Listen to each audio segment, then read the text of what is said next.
Hey guys, it's Dora, and today I'm making a special oatmeal and milk bubble bath that's great for your skin. There are lots of wonderful ingredients used in this bubble bath that are very beneficial to your skin. Oatmeal is great for soothing irritated, dry, or itchy skin. It can also help with stings, bites, and hives. Milk softens, calms, and soothes skin. Cocoa butter moisturizes and prevents signs of aging like wrinkles and sunspots. And bentonite clay removes toxins, improves immunities, and heals wounds.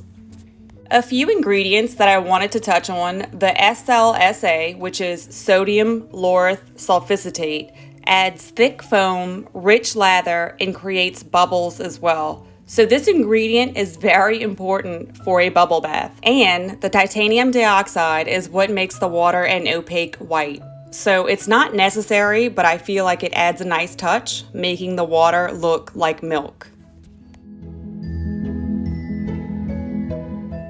This is Natrasur Bath, which is designed to absorb fragrance oils to keep products dry and clump free. I also added tapioca starch because it has similar properties.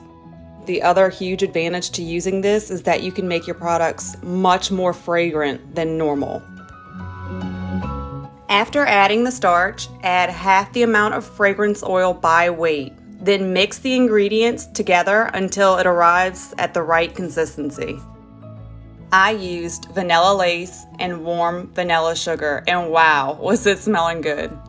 These fragrances paired perfectly with the oatmeal, milk, and coconut. The final consistency will be clumpy. Pour the salt in and mix it well. This will break up big clumps and break down the starch so that it may be evenly distributed in the bubble bath mix.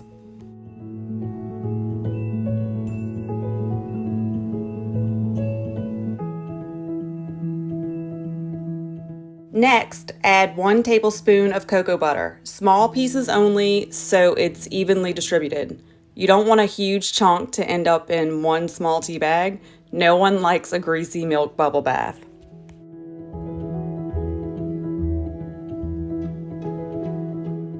I would suggest using a cotton tea bag, or you could use cheesecloth. Or if you skip the oats or don't mind them floating in the tub, you could put this in a jar with a mini scoop right by your tub. Whatever you use is fine. Just don't use a regular paper tea bag because the pressure buildup will end up exploding or ripping the bag.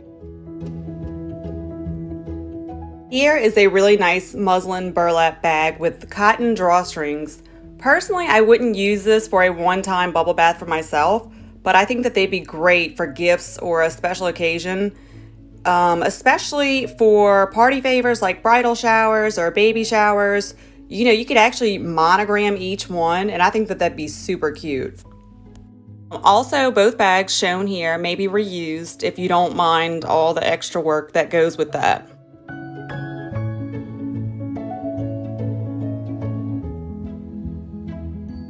First, this bubble bath smells amazing, like light, sweet vanilla sugar with a bit of oatmeal and a hint of coconut milk. And I also loved how the bath water turned to an opaque white. The bag produces rich foam and thick lather, so you could even use this as a loofah and just bathe with it. I do want to clarify though, this bubble bath recipe was formulated for thick lather, good foam, and a bit of light bubbling. It was not made for lots of structured bubbles that last for hours. That's a very different recipe.